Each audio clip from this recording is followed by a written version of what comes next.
you talked a little bit just now about your online persona and who you are. Like, how did that kind of come to be? How did you go from being this like how did you go to making YouTube videos and becoming this online person? Oh man, I stumbled into it, I think.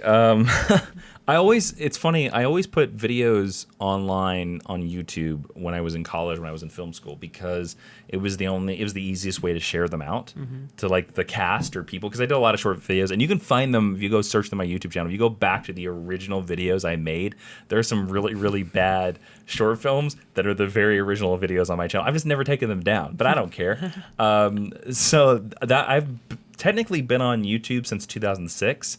I haven't been on YouTube the way that most people think about me since 2012. Okay. So that's when I like actually started like what I considered to be Jawin and like, you know, talking about comics and doing this stuff like that. I was working for a couple of YouTube companies, and I kind of thought that if they were making money off of YouTube and doing weekly content, then I could do that. Now, I did weekly content, sketch content, funny videos, sketch videos for about 6 months. None of them really went anywhere. The one that popped was I did Shit Comic Book Nerds Say. And like every comic book site picked it up. It was like one of my earliest viral videos and stuff like that. People still recognize me from that. Really? To this day. They're like, oh yeah, man. Ashley Robinson, when I first met her, she said, you look so familiar to me. And I was like, oh, I do channels. And then the next time I saw her, she was like, oh, I saw Shit Comic Book Nerds Say. That's how I know you. So just doing that and doing more and more videos kind of led to making connections, kind of like any field you do, and becoming friends with people, and it just spread from there like a virus, basically. I love it. Yeah. And so what was your like, so how did you know you wanted to get into comics? Like, what was your like going to comic book reviews? Like, how did you decide that that's your niche? Because I always loved comics and I always knew a lot about it. I mean, I just told you all 52. Basically, I could tell you basically almost, well, not every issue, but I could tell you the major beats of all of 52 and basically why they're important. And I've always been that way. So comic books were the thing I was the most passionate about. So that's why it seemed the most to do like comic books. It also didn't seem like there were that many comic book channels out there. Now, it's funny. I don't feel like I've ever been that successful with it, really. Like, I guess I've been successful enough to get other jobs with that channel, but I've never been successful enough, in my view, with that channel. But, you know, I have a fan base, so I guess that's something good. Yeah. I mean, that helps with everything, you know? Sure. There's something I'm reading now that talks about getting 1,000 dedicated fans in whatever you do. Yeah. And I think that's the goal, is just to build that up and get those people who will be behind you no matter what. And I think that's what you're doing an amazing job at it, building that. And I appreciate that. And having Are you one of the one? I am. Are you number 18? I am number 52. Oh man, there you go.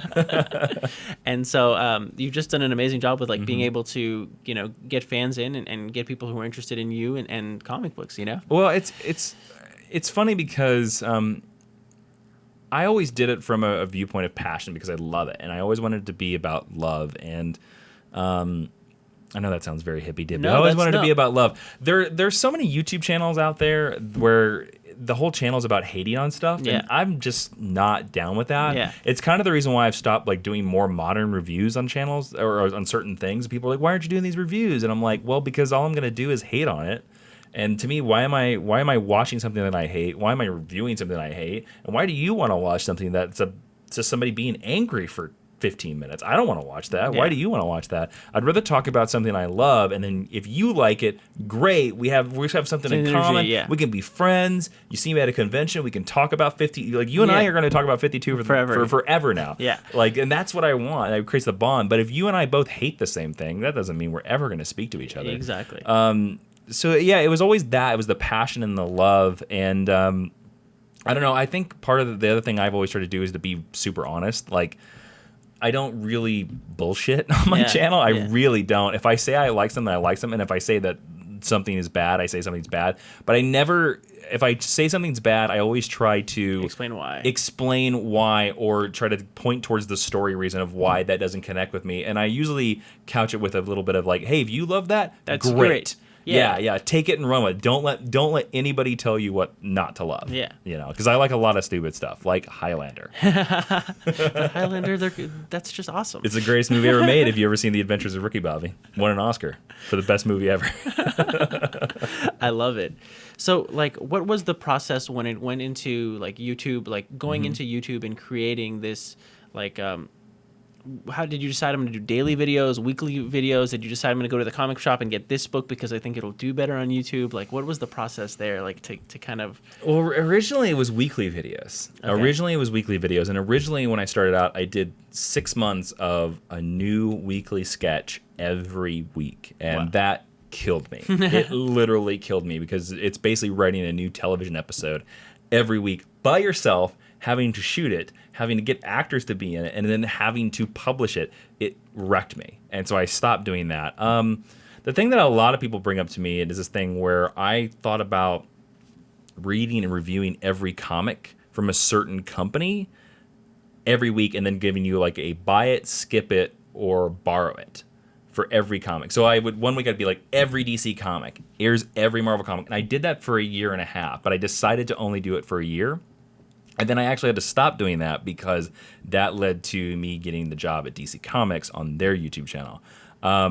Now, I'm actually glad that led to the job at DC Comics because I was getting very close to burning out on that as well, which is the secret of YouTube that nobody tells you is that like you can easily burn out on it. But I also found that reading 22 comics in a single night would like just give you, you know, it's like if you eat ice cream once a month, you love it. You love it. But if you eat ice cream every night, you're just done. Like, ice cream sucks. Yeah. And that's what was happening to me with comics because I was reading so much comics in such a little span that I was starting to see the seams of how comics were made. Yep. And it was starting to make even great comics look bad to me. Yep. So I mean, I was the same way when the new 52 came out.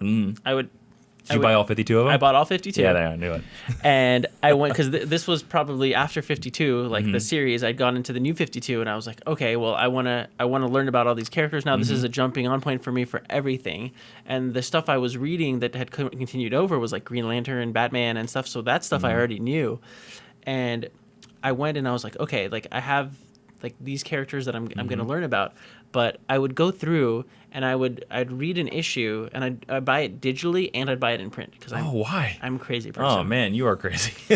And so it would get so bad because I was reading so much, so frequently, not to mention, you know, my Marvel titles, Image titles and whatnot, that I would get to like month 2, and because I'm reading 52 things, like my brain does not remember what issue 1 was, so I would have to go back and I would literally reread the first issue of something and then read the second issue of it, and I would do that for all 52 titles. Yeah, it's ridiculous. And you burn out after like 2-3 months. You're like, why am I doing this? Like, and that's a very real thing because it's funny. And that's where you come to. You're like, why am I doing this? Like, why am I, you know? And that's why like anything I find, if you're gonna do something on YouTube, it has to be something you love. Absolutely. And you've gotta love it because kind of like a lot of YouTube, I find is a more harsh mistress than most other creative fields because you're immediately going to see a whole bunch of people in the comments telling you how much you suck.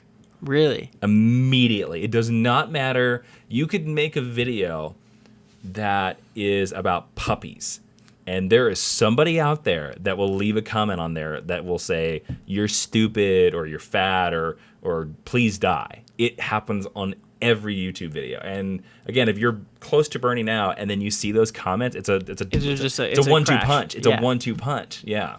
That's like, why do people do that? Like, do you know, like, what's the drawing thing? Is it just, you know, I thought about that a lot. I thought about like, why is there so much, you know, hate online, especially in like comment sections? Yeah. It's not just YouTube, it's across the board, like in comment section. And you can see a little bit of it in Twitter, because if you think about Twitter as a giant comment section. I think it's always been out there. I think it's just the internet has let us see it. A lot of it, I think, it's simply people that are jealous. There's like no other situation that I can figure out. Like they're mad that they're not where you are, but they're not willing to put in the energy to get where you are or to even decide. Because like I've said for years, I'm nobody. Yeah. And like I'm literally just a guy standing in front of a camera. If you pointed a camera at you, you would be at the same exact level as me.